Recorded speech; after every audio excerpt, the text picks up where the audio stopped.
दीवारें चूने के पत्थर से बनी हुई हैं। किले के 4 गेट हैं, शाहपड़ गेट, सान गेट, अमीरी गेट और मोहन गेट।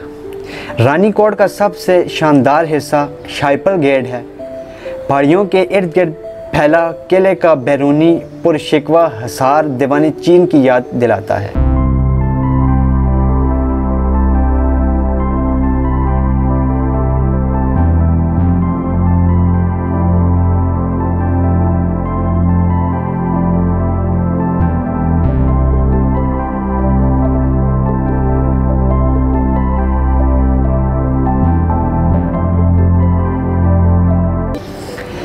मोहन गेट से रानी नदी किले के अंदर दाखिल होती है और सान गेट से बाहर निकल जाती है।